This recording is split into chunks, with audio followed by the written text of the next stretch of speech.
Chers amis, Vassula est un exemple saisissant d'une loi de l'histoire chrétienne. Dieu convertit le monde par l'intermédiaire de convertis.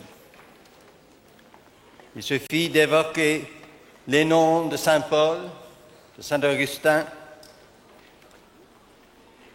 ou plus proche de nous, de François Lieberman, fondateur de la congrégation à laquelle j'ai l'honneur d'appartenir, le juif converti qui, sous l'égide de Notre-Dame de Victoire, il y a 150 ans, a lancé le mouvement missionnaire africain.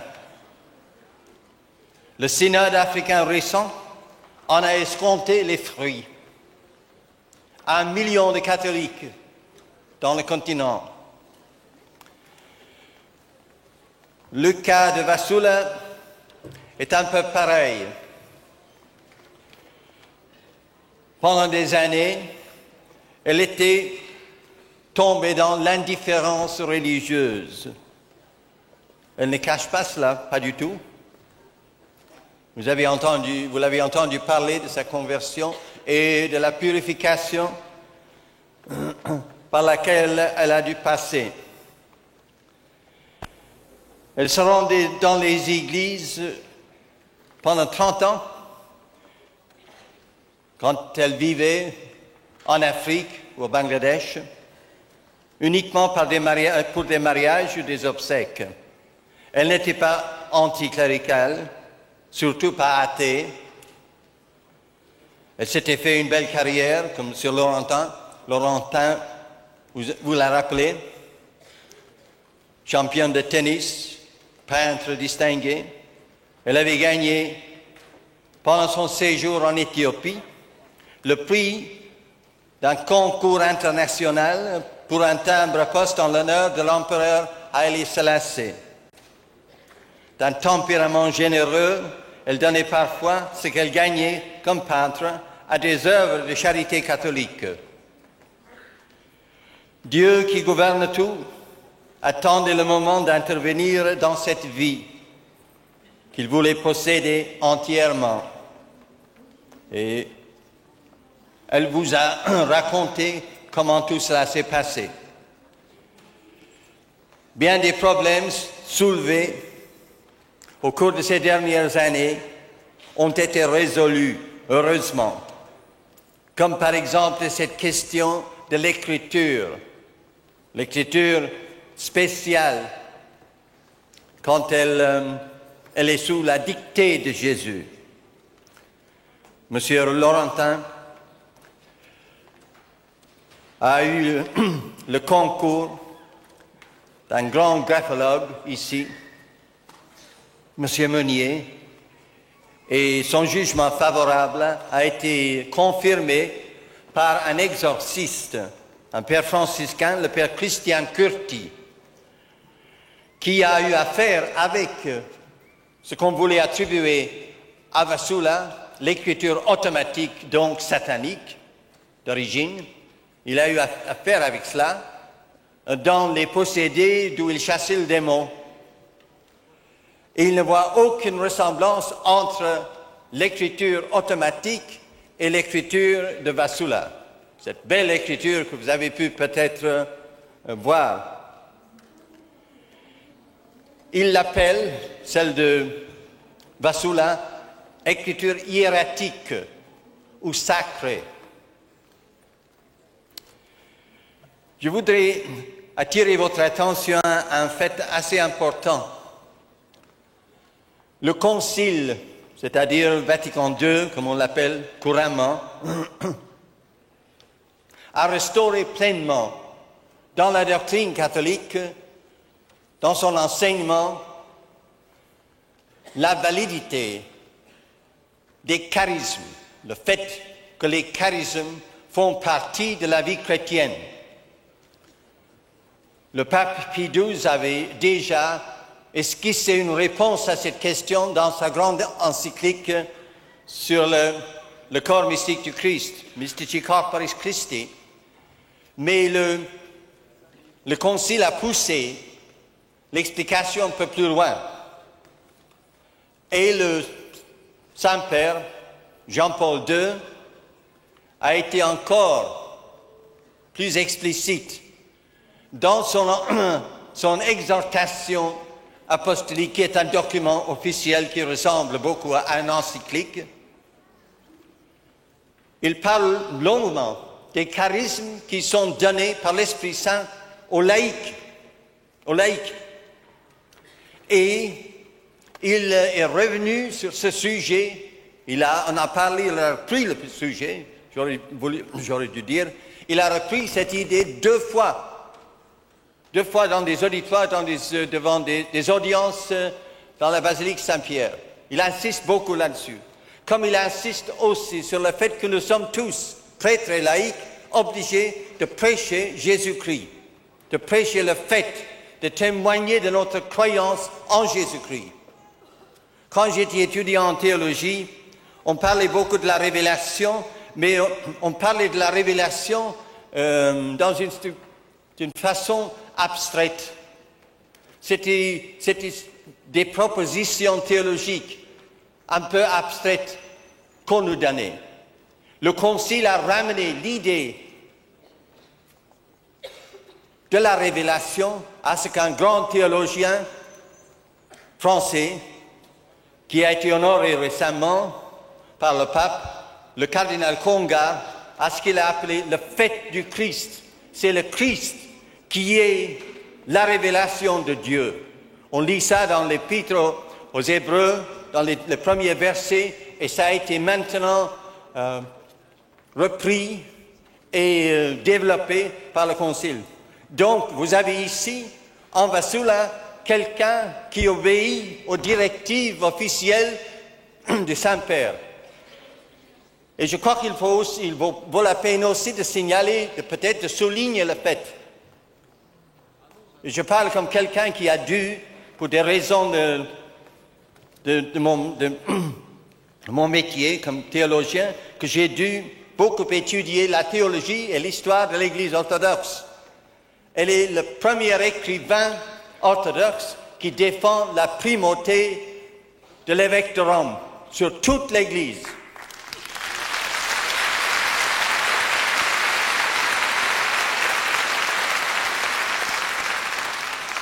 Et un fait assez intéressant que vous pouvez contrôler vous-même à la lecture de ses écrits, Jésus, en lui parlant, ne parle jamais de ses églises.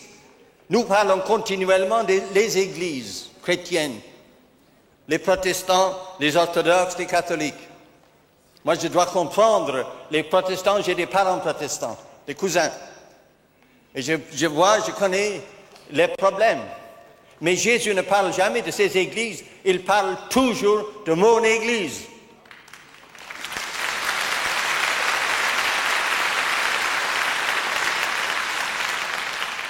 On voit donc l'urgence de tout ce que Vassula fait pour l'unité de l'Église orthodoxe et de l'Église catholique.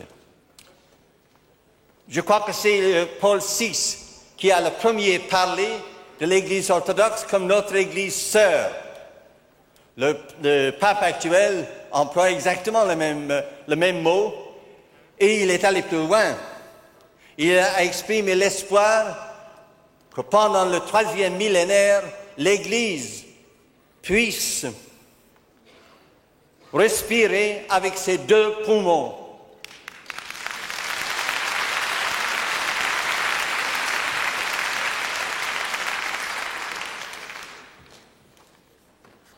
Je vous ai dit que le titre de mon prochain livre sur Vassula est Vassula, témoin ou apôtre de la Très Sainte Trinité. Un grand théologien allemand, le père Karl Rahner, jésuite, a dit assez souvent, l'Église n'a pas su enseigner à ses fidèles comment prendre conscience dans la vie quotidienne du mystère central de notre religion, la Sainte Trinité.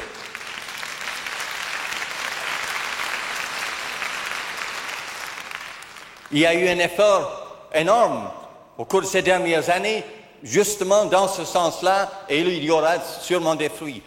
nous devons sûrement accueillir celles qui essayent, en parlant des messages qu'elles reçoivent du Père et du Fils et du Saint-Esprit, des messages personnels dans chacun. Nous devons l'accueillir sûrement et l'écouter au moins attentivement. Il y a toute une leçon à faire sur les deux cœurs. Jésus parle, sa Sainte Mère parle très souvent des deux cœurs, du fait que les deux cœurs sont ignorés, qu'on s'oppose aux deux cœurs, mais que finalement, comme elle vous a déjà dit, en citant le mot de Jésus, de sa Sainte Mère, les deux cœurs, à la fin, prévaudront.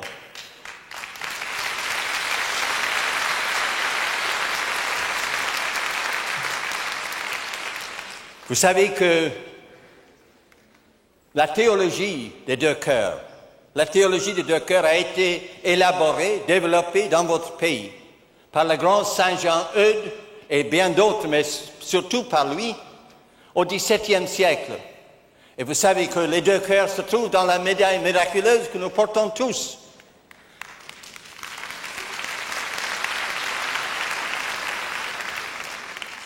En parlant récemment de la part de Vasula au cardinal de Zagreb, le cardinal Suharic,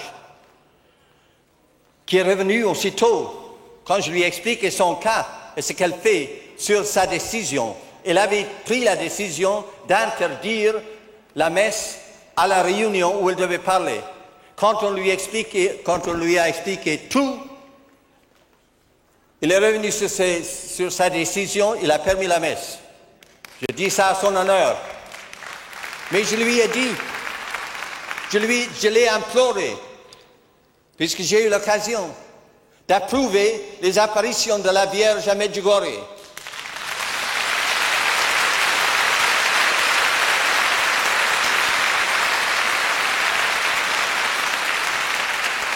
À la suite de M. Laurentin, le Père Laurentin, et en lui devant beaucoup, j'ai écrit moi-même 2 études sur Medjugorje.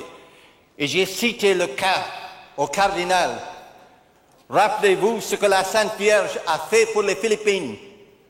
Les évêques philippins et les grands chefs de l'Église, un grand laïc parmi eux, Howard Dee, ont renouvelé la dévotion aux deux cœurs. Et qu'est-ce que la Sainte Vierge a fait en retour? Elle est descendue dans la rue pour arrêter la guerre civile.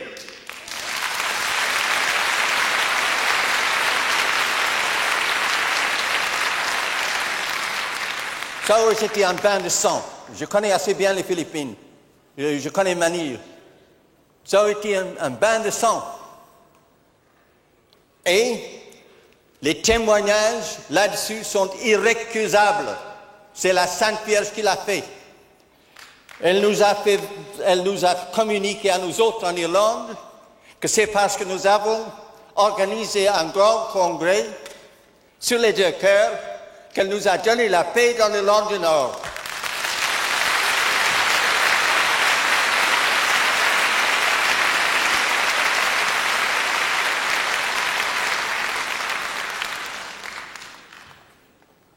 C'était par un message qu'elle a donné à une âme privilégiée. C'est quelqu'un en qui on peut avoir toute confiance. Vous savez très bien maintenant que Vasula est soutenu dans sa mission.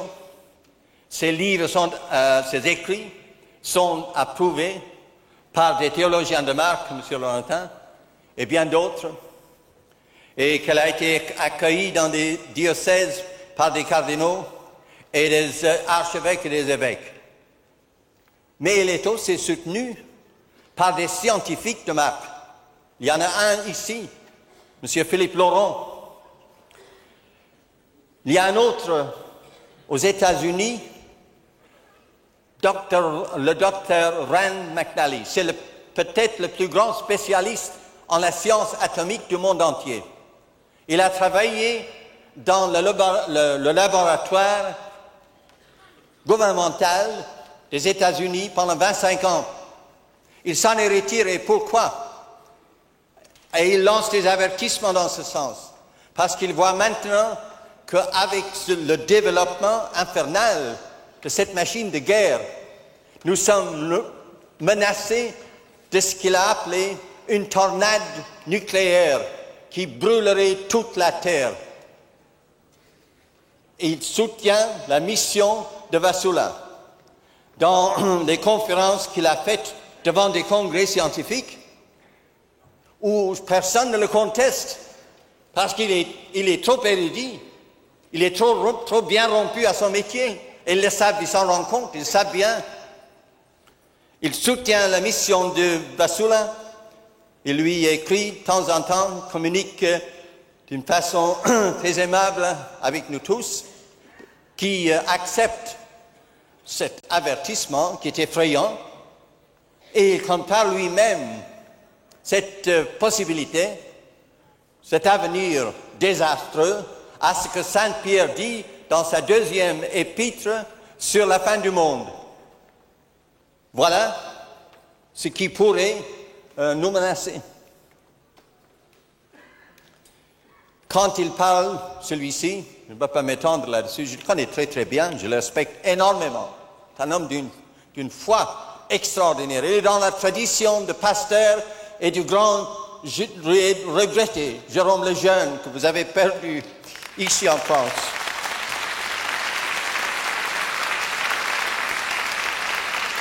Quelle perte pour le monde, cet homme, la mort de cet homme, qui a été si respecté, si aimé, qui nous a édifiés tellement, et surtout parce qu'il a été le champion de la vie humaine dès le commencement.